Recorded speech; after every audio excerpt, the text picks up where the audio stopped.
TWSN. You ain't heard about us yet, well you better know now, because it's the place that it all goes down. Welcome back to another episode of the TWSN Tailgate Show. As always, I am Matt Levine, joined by my co-host Josh Northcutt. We got a special guest here today, Josh. We got our guy, Bill Sparks, who is normally in our comment section just harassing us. You know, like you can clearly tell he doesn't agree with anything that we say on this show. And he's here to defend himself this time. You know, he's one of our college football guys here at TWSN, and, you know, we wanted to invite him on. So how you doing today, Bill? I'm doing great. You know, I figured if I'm going to keep harassing you guys in the comments and just throwing out horrible, wild takes, I could at least get in front of the camera and kind of try to defend some of them this time around, especially with the slate we've got this weekend. Oh yeah. No, we appreciate you being here. We are excited for you to be here. And Josh has been talking about you coming on and just embarrassing him. So I for one, I'm here. I'm gonna let you two just kind of duke it out sometimes. I'm gonna sit in the background and see what happens. But we're excited. We got a good show here planned. Big slate of college football, as Bill said. But we can just kind of jump right into it, right? Well, let's jump right into this. As we do always with our pick'em, we kind of go through our picks from last week, and I'd rather not talk about our picks from last week. But I would love to. You would love to. I don't want to talk about it. But, you know, I will say this. I'm much better at picking NFL games than I am picking college. Because, like, I tend to do this thing where I'm like, all right, the underdog or something in college. Because, like, you never know. College is one of those – those college sports are those – they're just different, right? Like, you can get the underdog to win a lot more often. And I always root for them, you know. It hasn't helped me. I might stop doing it. But, Josh, I'm going to give you the floor for a minute since you – kicked my ass last week. Yeah. I mean, to be frank. I mean, honestly, that's what I've been doing all over the place. If you actually look at the leaderboard of the TWSN Pick'em, I am now officially in first place. No big deal. There's only 41 people on ESPN who have a higher score than me. No big deal. I'm doing pretty darn well this year with ththose 10 games. But you can kind of see we're blocking Josh's face a little bit because we don't want him to talk. We don't want him.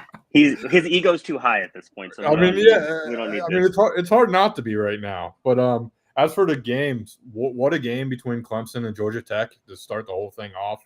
The fire drill field goal, as Bill predicted on Twitter. I'll give him credit for that. And they were practicing it all week, but to do that from 55 yards out. That's insane. Yeah. Insane. Ice in the veins of that kicker. That dude is definitely going to go pro. Georgia, Tennessee might have already been the college football game of the year. We can all pack that up. Back and forth. Phenomenal offense on both sides. No defense whatsoever. Not your normal SEC. I thought I was watching a Big 12 old school Texas, Oklahoma type game. West Virginia, Pitt. You talk about upsets. Throw it out the window. I'm telling you, man, it was something about that. Rich Rod was not going to lose his first game back in Morgantown. And a big part of it, though, was the injury to the running back. I can't think of his name right now for Pittsburgh. All-American, very, very good guy, good player, obviously. Just all-purpose dude, got banged up. And then 400 yards plus of offense from West Virginia. Hadn't seen that all year. A&M Notre Dame. Maybe was a little bit better than Georgia, Tennessee. I think it might have been just a little bit. I'm gonna say pending who you ask. Marcel Reed, welcome to college football, bud. That is the guy we thought they were gonna have. Vandy, South Carolina, disappointing. Sellers getting hurt in the first quarter, and then Vandy, that ruined the game, in my opinion. Just shutting everything down, and then Duke Tulane. Mensa threw 51 passes. Pretty impressive. However, that score of 34-27 was 10 points in the last 3-4 minutes that Tulane was just letting them go. Tulane's going to be a problem. Everybody's talking about USF getting that G5 spot. I think we got to look at Tulane and Jake Retzlaff. But I figure we'll let our guest talk first and let him recap a little bit what he saw, and then we'll go to you. Yeah, I mean, that kind of goes into our takeaway. So, Bill, I mean, you're the guest here. We'll let you go first. What was your biggest outcome takeaway? Something, whatever you saw last week that just was like, what's going on here? Yeah, so the biggest takeaway, and this is going to be somewhat of a hot take, and people are probably already going to vilify me for it, but we have to be honest with ourselves here. Clemson, Texas, and Penn State are all going to miss the college football playoff this year. Man, no. And you have to look at it. It starts at the quarterback position, and I'll break them down. Starting with Drew Aller, right? This is a guy that came in, had hype of top 10 selection in the NFL draft, was the big armed savior, going to get James Franklin over the hump. He hasn't shown it. You look at what he did against Villanova, 16 of 29 for 209 yards against Villanova. One of the big things when I'm evaluating NFL draft prospects from college to pro is when you're playing these kind of cupcake teams, how do you look against them? Do you look like you belong? Do you look like you have control of everything? You're the air traffic controller. You're the pilot. You're sitting in there. You're flipping the switches. You're pulling the throttle. You're doing everything. He just has not looked comfortable to this point, which takes me into my second quarterback in Clemson's Cade Klubnik. If you want to talk about Drew Aller not looking comfortable, Yeah. Cade Klubnik has just completely fallen off the rails to the point where, to be honest, if you told me that he was going to redshirt and transfer out of Clemson next year, I would tell you that's an absolutely smart thing to do because his draft stock is all but out the window at this point. Because you watched it, only 15 completions for 207 yards, but he just looked uncomfortable. He looked like he was pressing. He looked like he was trying to be the guy, and he's not that guy, pal. He's just not. He's reverted to what we knew he was at the start of last year, which is a guy that crumbles under pressure. And when you talk about pressure, you got to go down to UT to Texas to Arch Manning because he has not looked right at all. I mean, UTEP 11 of 25 for 114 yards against UTEP to the point where the people in Austin were booing him, actively booing him off the field. I watched that tape back after that game happened, and you see it clear as day. He is pressing. He is under an immense amount of pressure, and it's starting to get to him. And it's to a point where Sark's got to calm him down and say, hey, look, throw the Heisman out the window. Throw the number 1 overall pick out the window. Because at this point, we're about another bad game away from throwing out the college football playoff. But I could honestly see a path where all 3 of those teams miss the conference football playoffs. Because you look, Big Ten's going to have Ohio State and Oregon. The SEC is probably going to put in 5 teams. ACC is going to have Miami and Florida State. The Big 12 will have either Texas Tech or Utah. And then you've got your group of 5 guy. I don't see a path where any of the 3 can get in, maybe one of them, but I don't trust any of the 3 quarterbacks they've got to get them there. I mean, I think Penn State has easily the best chance out of all 3, obviously. You know, I'm out on Clemson as well. I mean, Bill comes in here just craps all over both of our national championship picks here, Josh. Yep. Like Clemson and Penn State. Like what? Really? Well, who let him on the show? What are we doing here?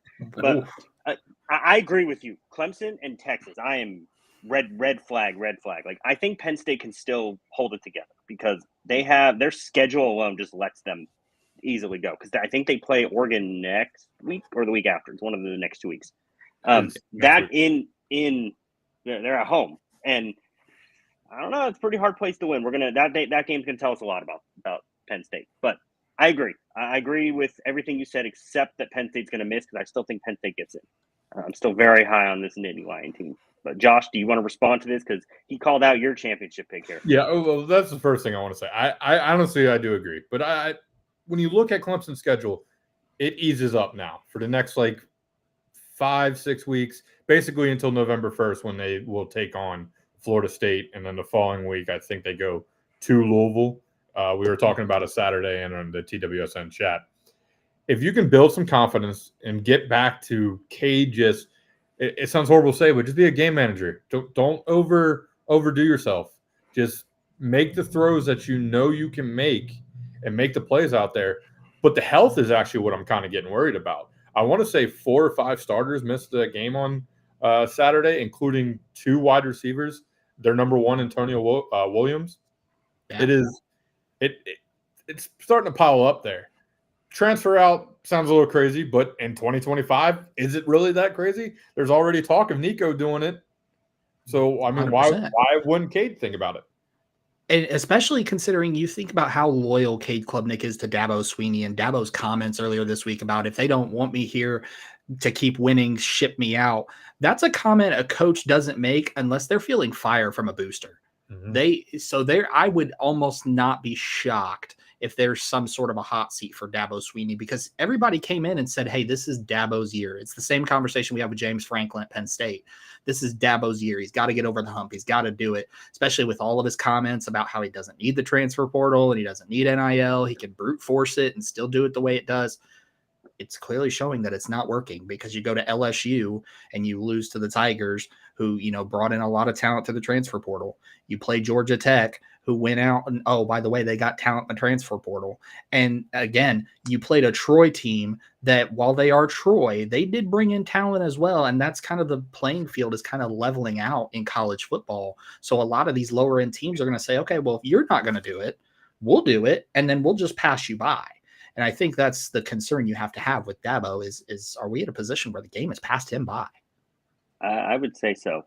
We talked about it last week about Mike Gundy with Oklahoma State, and I kind of view Dabo in the same kind of light. Obviously, Gundy never won the championship with Oklahoma State that Dabo has, but I kind of agree. It might be time for Dabo to leave. But Josh, I kind of want to go into this next segment because it's kind of talking about this, but I want to give you the chance. Do you have any overreaction takeaway that you've kind of seen? Just one overreaction. It's actually the ACC. There's a legit chance, fellas, that we have 3 undefeated teams in the ACC. If you look at Cal's schedule, they don't play Miami. They don't play Florida State. They don't play Georgia Tech. I believe they do get Louisville, if I'm not mistaken. But besides that, they don't get the big 3. Florida State and Miami play each other next week. One of them will go down. But there is a legit chance Georgia Tech, the winner of Miami, Florida State, and Cal all run the table. So first off, what's the tiebreaker there? And then second off, say a freak thing does happen and one of these non-ACC teams beats the SEC team, beats the ACC team. So say Florida upsets Miami this weekend, or say Florida upsets Florida State, or Georgia Tech loses to Georgia. Cal drops a game that they're not supposed to drop when it comes to non-conference. What does the committee think then? Can you leave out an undefeated ACC record team just because they lost one non-conference game? It's something to follow. Obviously, a lot's got to be said. It's a lot easier to talk about it, but they have to do it on the field. Cal's never been in this situation before. Georgia Tech has definitely never been in this situation before. And let's be honest, they still got Georgia, but it is at home this year. Just saying. No, we have there's some interesting scenarios coming down the line here, depending on how the schedule plays out. Before we move on here, I have a question for both of you, because this is something that I have been watching, and it's been a couple weeks now. Are you guys concerned about Garrett Nussmeier? Because I have been watching him for a few weeks, right? He doesn't look healthy to me. And I know he had that injury going into the season. What is up with the LSU offense? The defense is balling out, right? But do we need to be concerned about LSU and their offense, at minimum, the offense? Because they're about to head into a tough stretch after this week. They got Ole Miss coming up, and I think they have a bye week, and hopefully he should be okay after that. But I'm a little concerned. I mean, you put 20 points up on Florida. They haven't looked overly great. Quickly, are you guys concerned about him, or do you think it's more just him kind of learning to play with this injury? You go ahead, Bill, since I know you watch a lot more tape than I do. Yeah, so the 2 biggest things with Nussmeier, the first big concern was his outlier size. This is a guy 6 foot flat, 200 pounds, had knee tendonitis. Now he has an oblique strain. One of the big concerns when you're watching him from an NFL draft perspective is, can he stay healthy for a full 17-game slate? And with these injuries starting to pile up, you start to have that concern. And for me, it was always tough to look at a guy and say, okay, 6 foot flat, 200 pounds, and now he has jumper's knee, and now he has an oblique strain and staying healthy. But we also have to talk about, he's had quite a few drops over the last 2 weeks, 7 drops on his receivers over the last 2 weeks. So while he's been playing well, there are some concerns and there are some flags getting raised, especially considering if he starts to do the same thing he did against Florida with an absolutely boneheaded, and I mean that in the most polite way possible, interception. There was no reason to throw that ball against Florida. Almost gave the game away. Eventually they were able to pull it out. But one of the biggest things about Garrett Nussmeier was that he was an elite level processor and that he had the ability to make the right decisions. If you take that away from him, he doesn't have a whole lot left on his plate that you can say this is a Heisman candidate. This is a top 10 pick in the NFL draft. Yeah, I'm a little concerned as an LSU fan myself. It's been a little concerning for me. I would answer that question, but I'm afraid Brian Kelly is going to yell at me, so I'm going to pass. Brian Kelly would have yelled at me by now at the same time. Oh yeah, you would have had your head ripped off. Yeah, Brian Kelly. You know what? I like Brian Kelly. I like fiery. I talked about this week. I like fiery Brian Kelly. I think he's better when he's like this. It's more fun. It is because he gives you quotes. He goes at reporters. Because I'm sorry, some of the stuff people ask him, it's just ridiculous. It is. And for that to be the first question after a big win, 2010, like nail biter, how about you ask about the defense first and how the defense played, and then maybe ease into it? Like, you know who Brian Kelly is. You know he's going to be a smart ass and fire back at you. So just chill, throw him a layup, build his ego a little bit. Like, oh, my defense is fine. Because when's the last time we talked about a Brian Kelly defense in the first place? It's been a minute. But I will honestly say I'm still not worried about LSU because of that defense. I think Brian Kelly and Nussmeier will be able to figure it out. They're still – I mean, they're the top of my SEC power rankings still. So I've got no concern.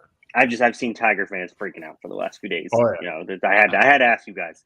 But quickly, before we get into this slate of games here, we have to talk about, just for a minute, what happened a couple days ago.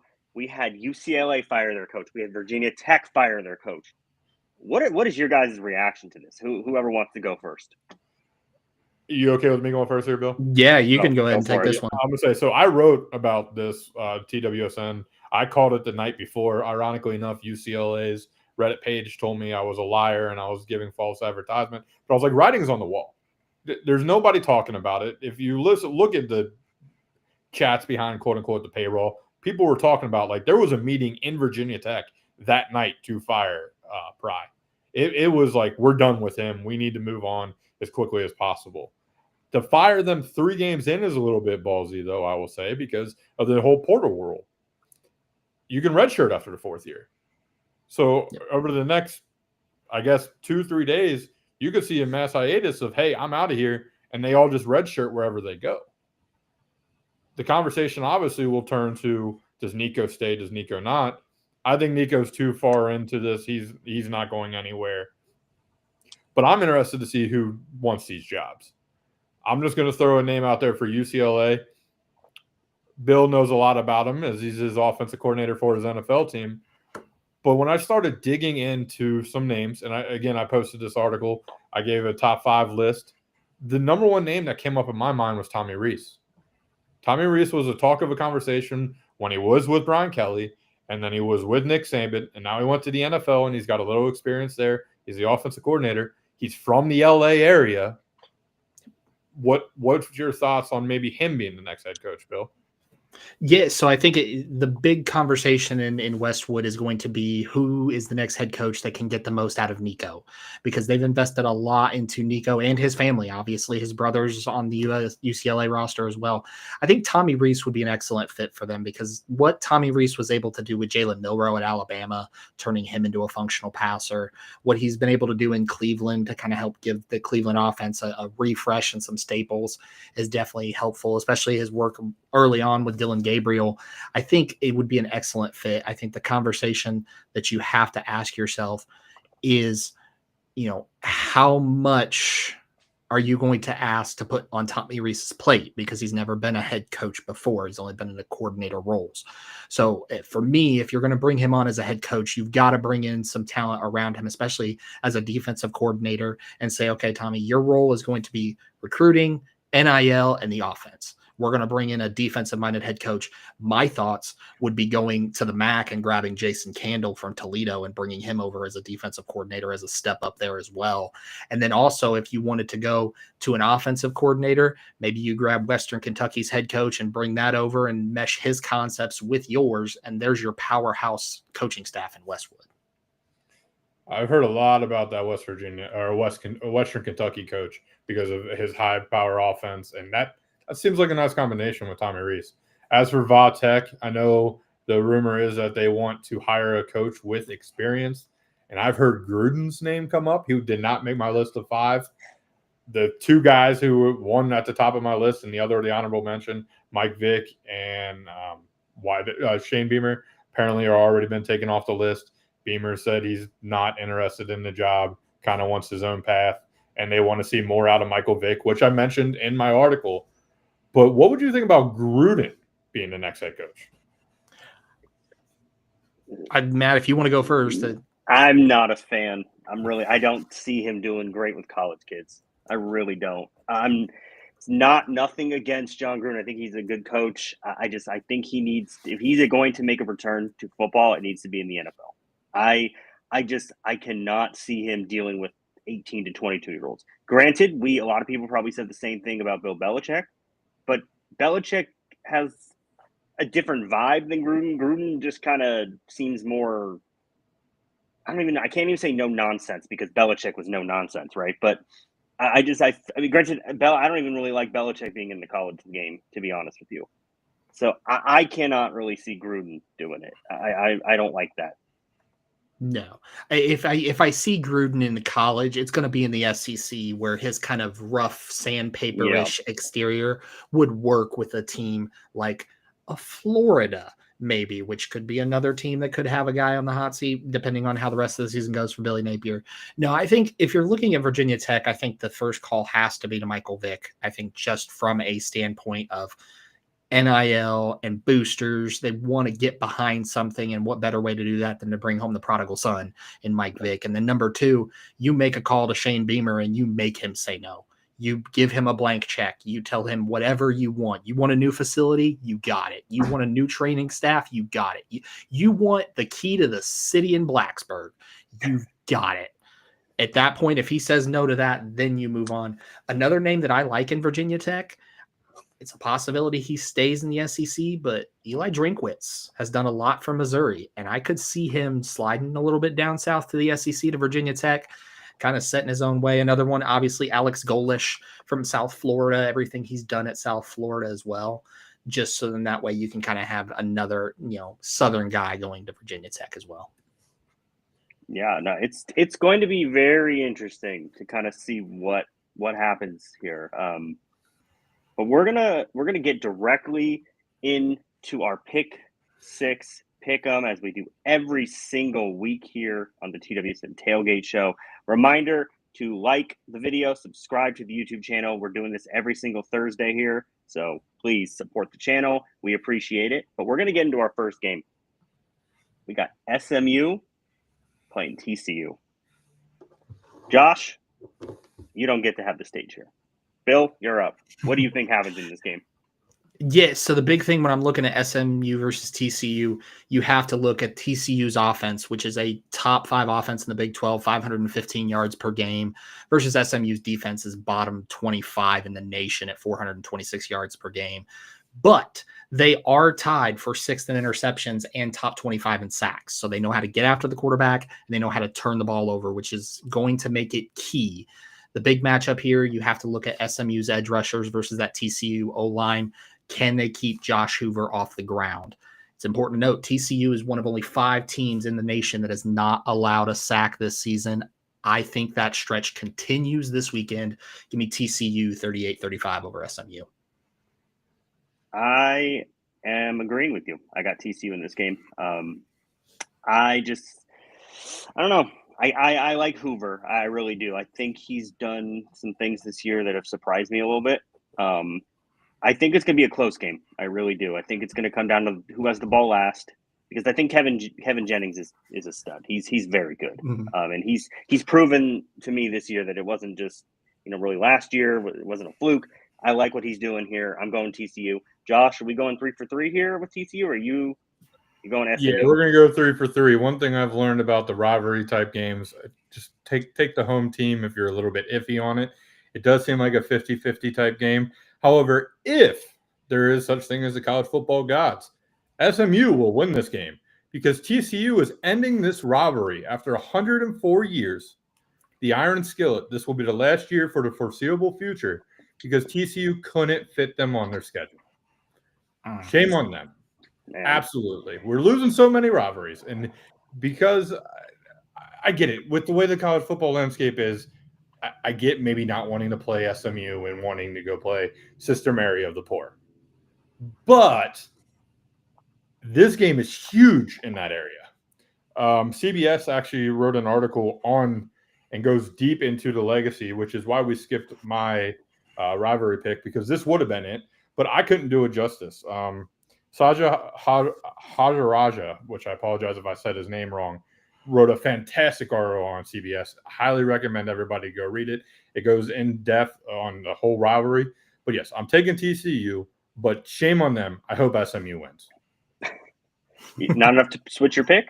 No. Okay. Hoover's going to be too much.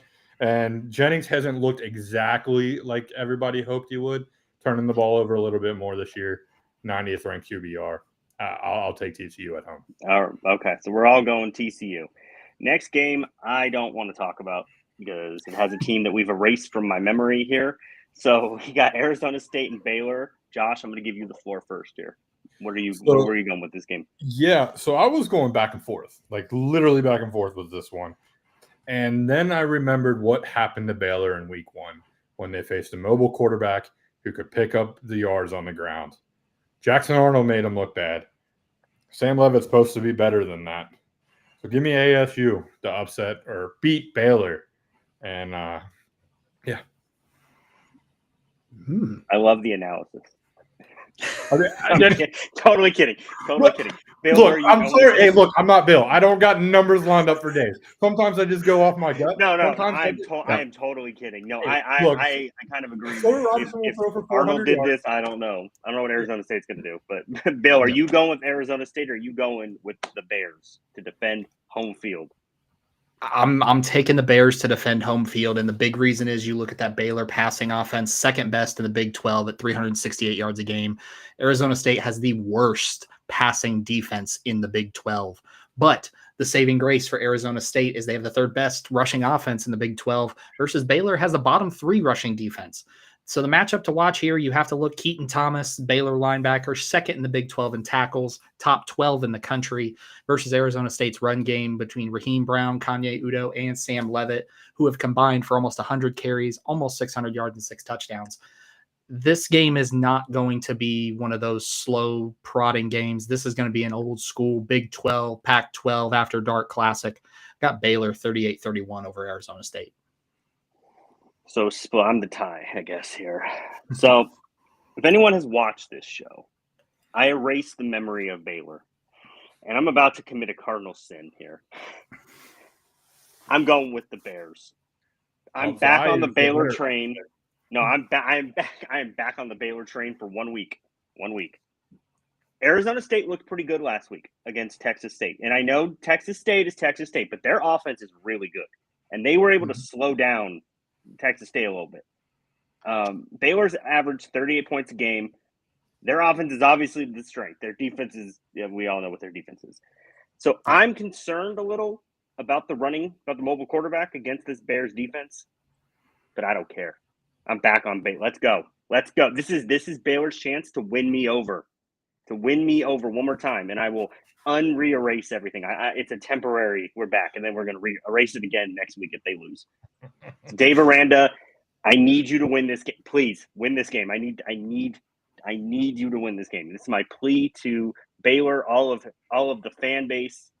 I think Sawyer Robertson wins this game for Baylor. He has been so good this season for being a bland quarterback. He has been so good, and I don't know where you got him being bland, Josh, because I'm sorry. I told you I made a mistake. He might end up being the Heisman winner if Baylor somehow goes and does something. There's two quarterbacks I did not know a lot about in the Big 12, and it's just because of the way they play football, as in like just their team bored me. Forgive me, but it was Morton for Texas Tech and Baylor's Robertson. And guess both what? I of was which wrong are on balling out right now. I was wrong on both. All right, I'm allowed to be wrong. All right. Hey, You're always wrong. Last I checked, when you beat me head to head in a pick'em for a week, then you can talk crap. Until then, you listen to the king. Ooh. Wow. Okay, we got fight words. We're gonna move on before this gets even more heated here. We're going down to the state of Florida in one of the more interesting games of the week because we got the Gators taking on the Hurricanes. And part of what makes this interesting to me, it's all the talk around the Gators. Billy Napier, is he done? Should he be fired? Right? Just before we get into this game, where do you guys stand on Billy Napier? Because I feel like I might have a difference of opinion than you two. I think he should have been fired last year, but I know they kept him because of DJ Lagway. I'm seconding that. I think he should have been gone last year. Yeah, they kept him because of Lagway, and it's only going to end up with firing him this year, and then Lagway's gone. I think he's going to be okay. I really do. I think Napier is going to be okay. I think he's getting more heat than he deserves, in my opinion. He didn't make DJ Lagway throw 5 interceptions. The defense is also balling out for Florida.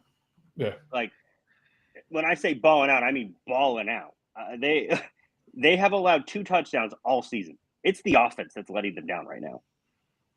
I think the Gators can still put something together, and it starts this week.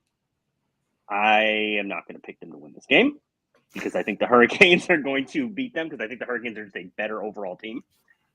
But I am not out on Billy Napier just yet. We saw some promise from him last year, the end of the year. I think if they stick with him, I think they'll be okay. They just need to clean it up a little bit on offense because he has the defense flying around like the old Florida Gators, smashing people, doing whatever they want to do here. But but we have the number one Billy Napier hater here, Josh. Where are you going with this?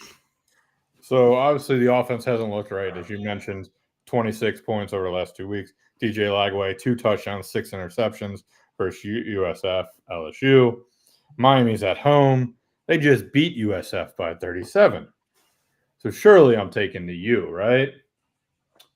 Nope. Give me the Gators.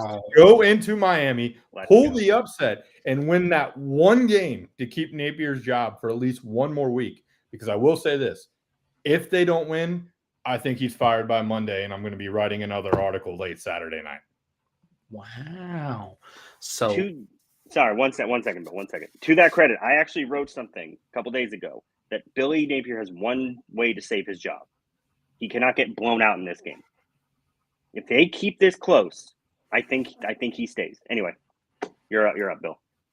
I guess I am low man on the poll here. I'm going Miami, and I'm going Miami in a blowout. And the reason I say that, Miami has the number 1 run defense in the entire ACC, allowing 75 yards per game. So how do Lagway and Ball respond? And then you look at that defensive front for Miami. You have Reuben Bain Jr., who is my number 1 overall NFL draft prospect, Akeem Mesidor on the other side, Moten Sr. at defensive tackle, Blay Jr. at the other spot at defensive tackle. I think you're going to have Lagway pressured all afternoon long, and it's going to be up to Austin Barber to keep him clean.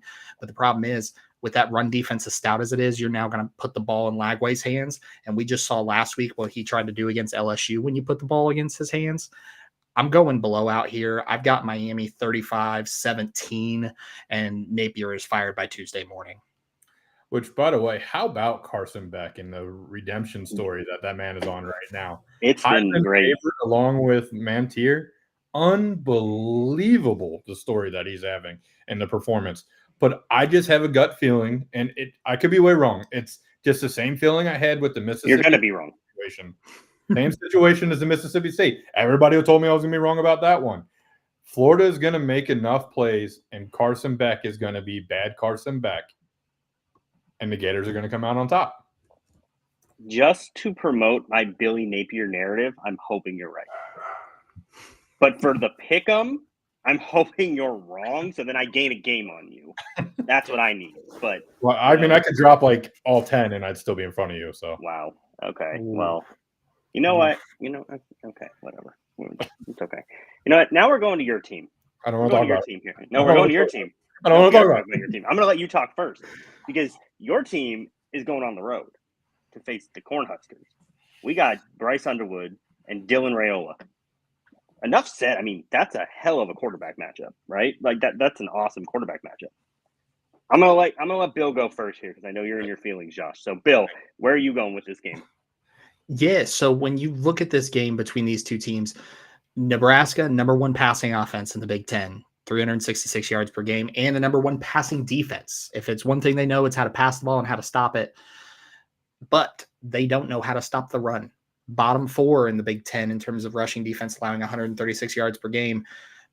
Big sneaky statistic because everybody knows how much tape I watch and how much stuff I do for the NFL draft. Field position is at a premium. Nebraska has the worst punting average in the Big Ten at only 36 yards per punt this season. If you force them to a 3-and-out, you are going to shorten fields up for Bryce Underwood and the big matchup, Justice Haynes against these Nebraska linebackers. It's going to be close, but I'm taking Michigan on the road 28-24 over Nebraska. I think the field gets shortened with that poor punting average. I think this run game runs all over these Nebraska linebackers, and Michigan walks out of there with a win. I mean, sure, that's music to Josh's ears, but it's not going to happen. It's not going to happen. I'm taking the Cornhuskers. I mean, we Underwood looked a little better last week, right? He did, but this is another tough test for this freshman. This is gut check time. Can you go on the road and win these types of games? It's been too long. It's been way too long since Nebraska was in the full spotlight, right? This was the year for them to make that jump, and they're going to do it this week. They're going to show the country by embarrassing the Wolverines on their home field. Cornhuskers Nation, let's go. I'm all in. I'm all in on this. Nebraska, let's go. Let's go. Josh, you're the tiebreaker here. You going with your team? You have to make. Here's where I am completely torn. Anybody watch that game last week? Mm-hmm. Bryce Underwood, what did he do? He ran the football. The same thing that we have all been begging for him to let him do. 9 carries, 114 yards, 2 touchdowns.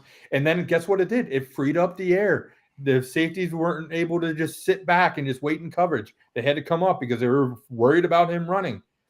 He looked so much more comfortable playing Bryce Underwood football. The reason they brought him in, the reason why he got the Josh Allen comparison, the reason why he got the Vince Young comparison, you got to let the kid use his feet. And then, as he mentioned, you got Justice Haynes, who might be the best running back right now in college football because Jeremiah Love has completely fallen off the face of the earth. Maybe not healthy. Still, I guess jury's out on that whole situation. But all offseason, I was saying Nebraska was going to win this game. This is the game that was going to get Nebraska over the hump, and Nebraska football is back. They're 0-27 versus top 25 teams in the last 27 games. They need this. That fan base needs this. We thought it was crazy when they got Colorado at home. I think it was 2 years ago, or maybe it was last year. And it was at night, and it was just loud, and it was just that environment. It felt like 90s Nebraska. This is what they need. And that's why I want to say Nebraska wins. And I'm going to say Nebraska wins. Ooh. But I'm telling you, I know I'm going to regret it. Because as Bill said, Michigan runs the football now. I truly believe, and there's no rumor of this, there's no nothing. It's a conversation between me and another Michigan buddy. I think there could be a conflict of interest with Sherrone Moore, and I just forgot the offensive coordinator's name. Oh my Lord, they got him from North Carolina. Is that Biff? No, Biff is the head coach now. Yep. Waiting, but I can't think of his name.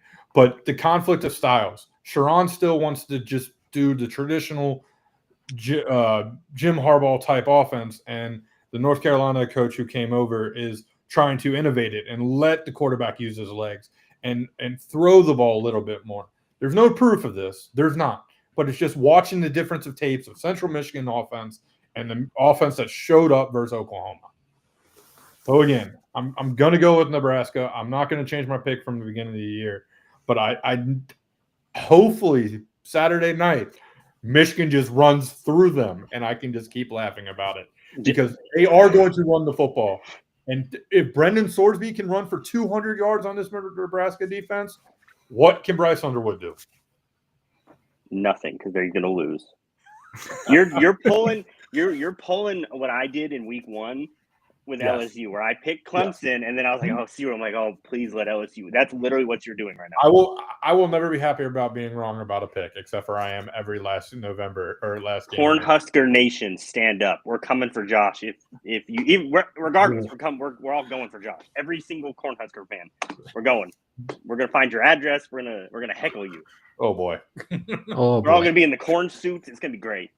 It's gonna be. You know what? If they lose, you got to buy a corn suit. How about that?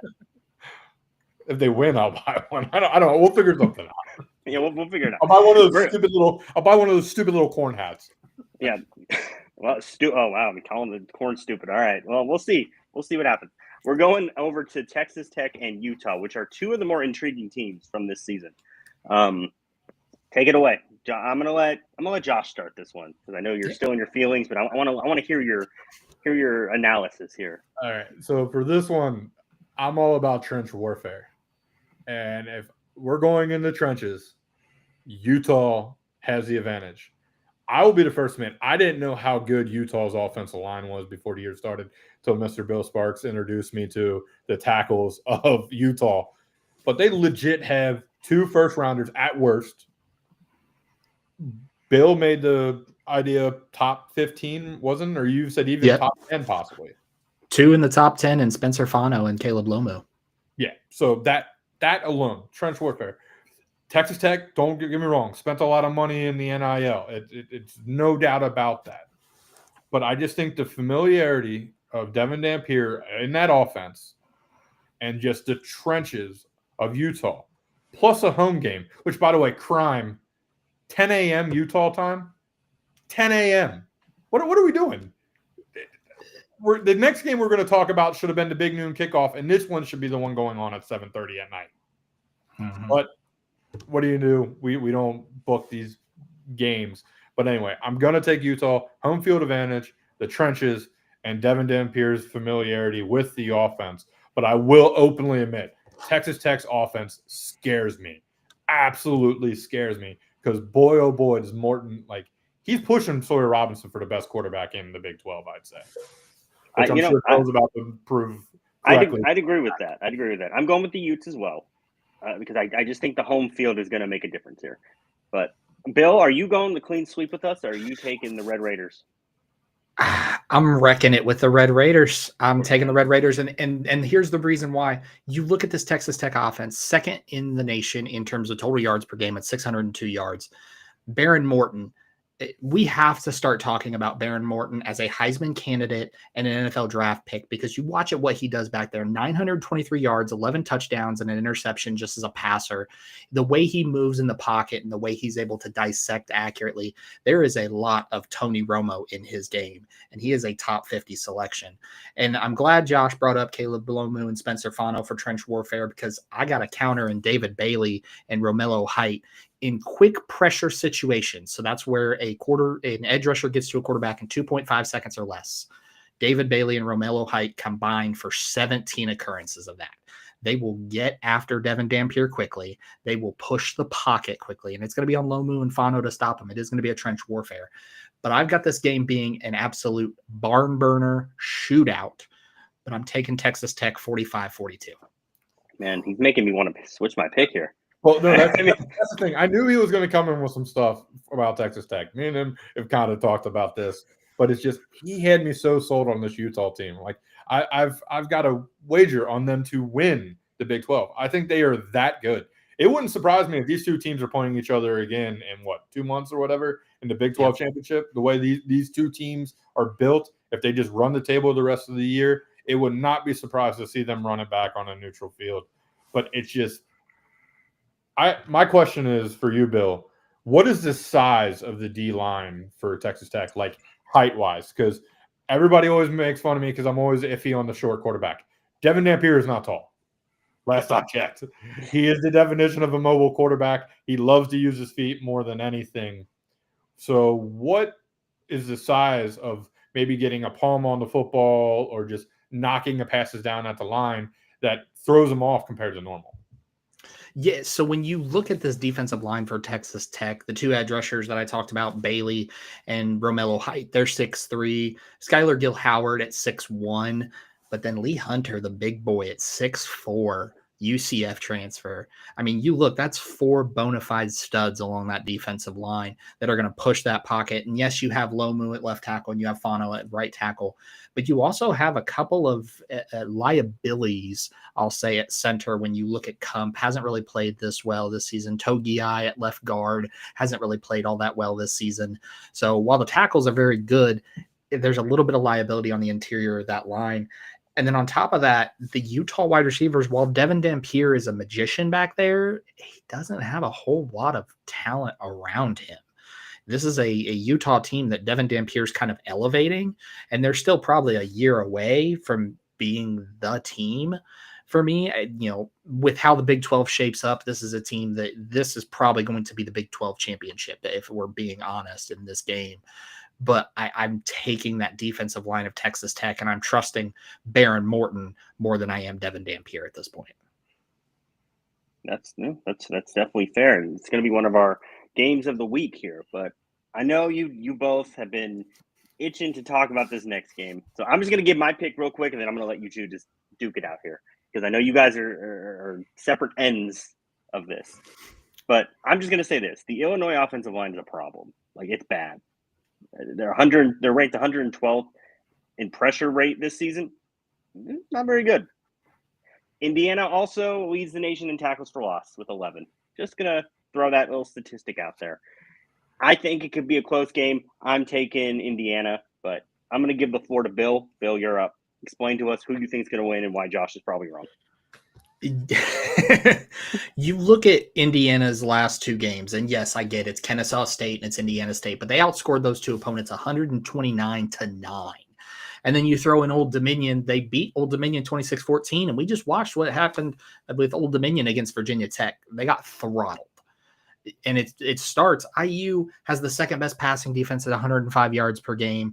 Illinois, 11th in terms of their passing offense, and towards the bottom at 241 yards. So that's going to be a conversation.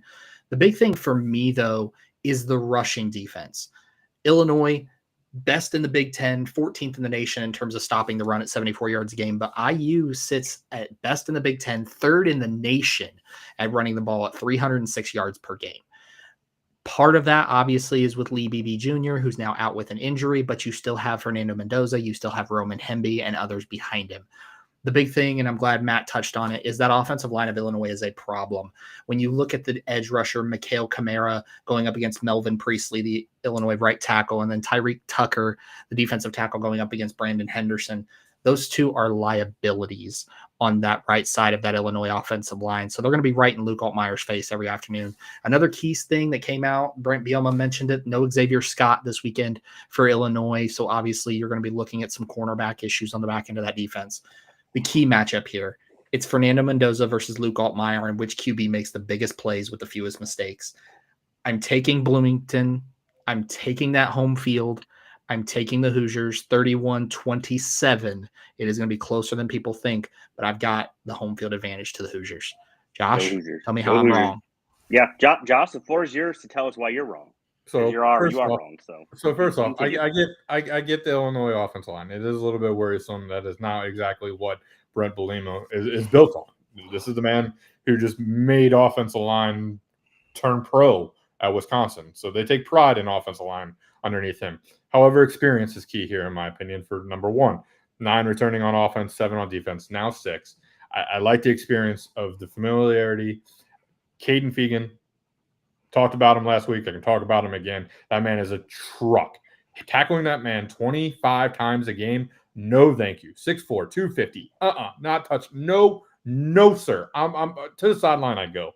And you mentioned Bloomington and home field advantage. Ain't nobody ever been a fan, and ain't nobody been afraid of IU football and their fan base. Last time I checked, Notre Dame is the one who runs that state when it comes to fans. So IU fans ain't nobody afraid of. Illinois is going in there, no problem at all.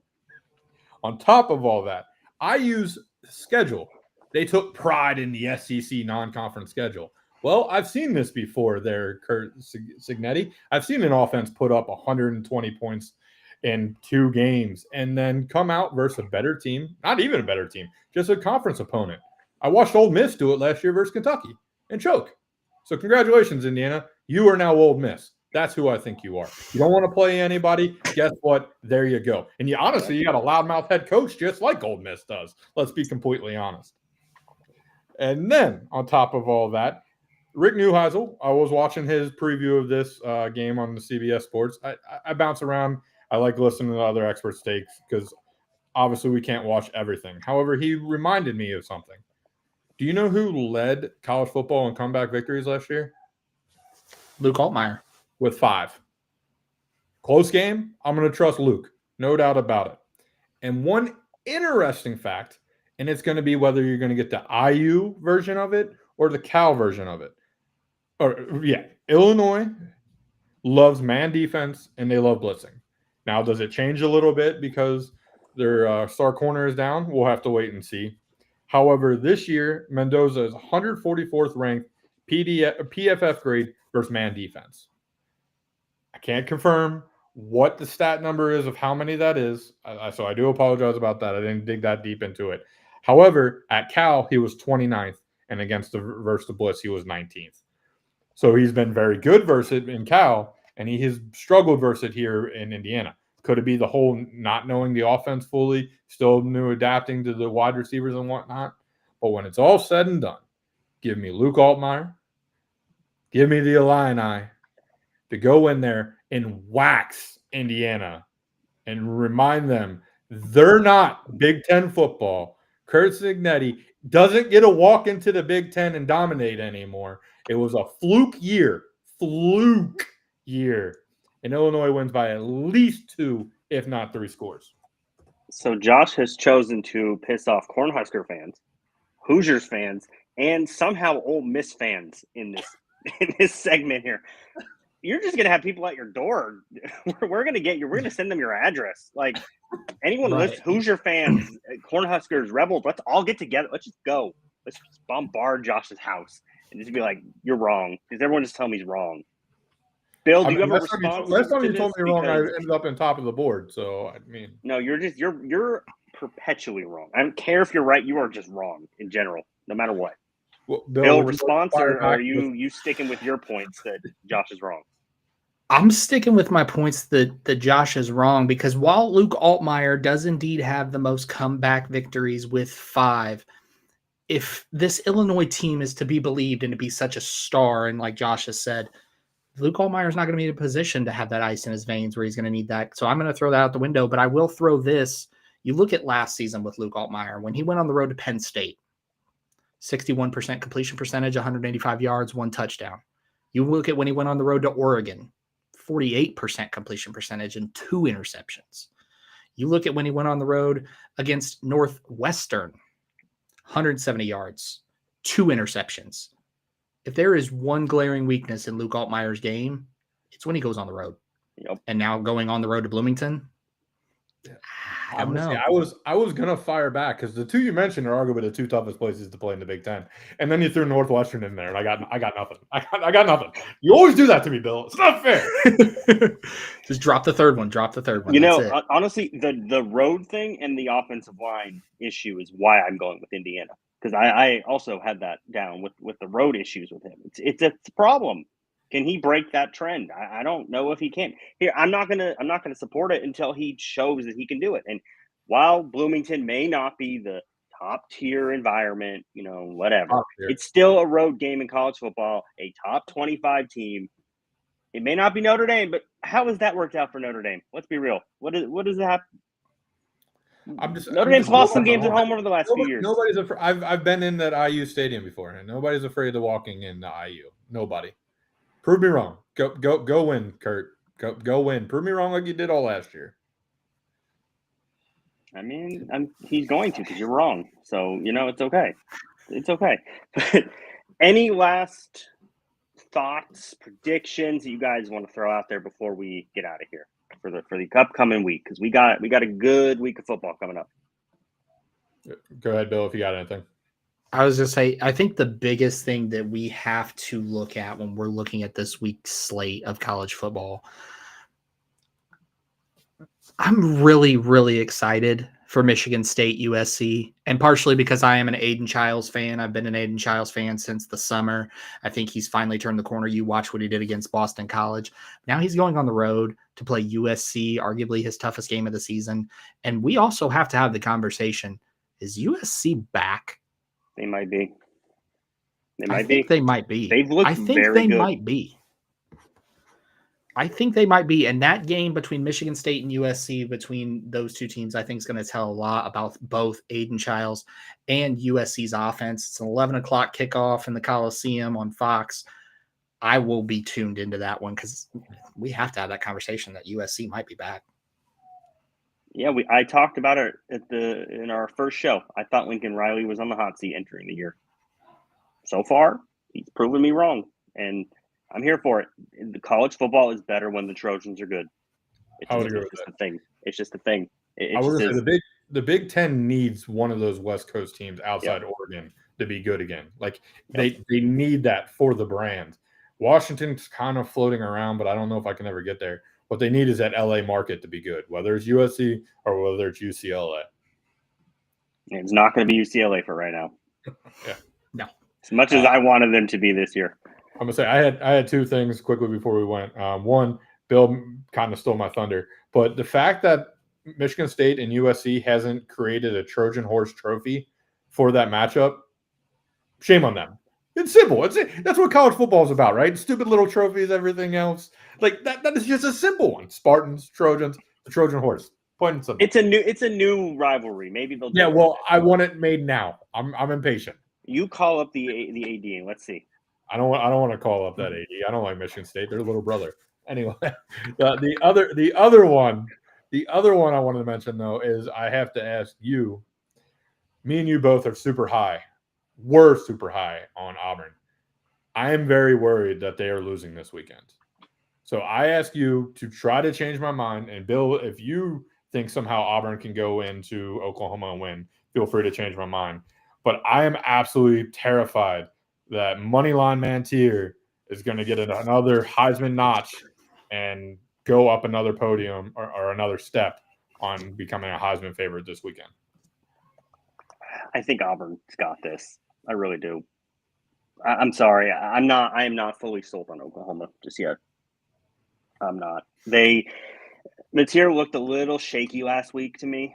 Now he's facing a very strong defense in Auburn. You know, we both have talked about this. They have weapons everywhere. And I think Jackson Arnold making his return, I think he's about to show Oklahoma what he was supposed to be and what he's doing at Auburn. I got the Tigers. If Oklahoma beats Auburn, though, I will take them seriously. But until that happens, I cannot take them seriously because, in my opinion, the biggest win they have is against a freshman quarterback at home, and they still didn't play that great.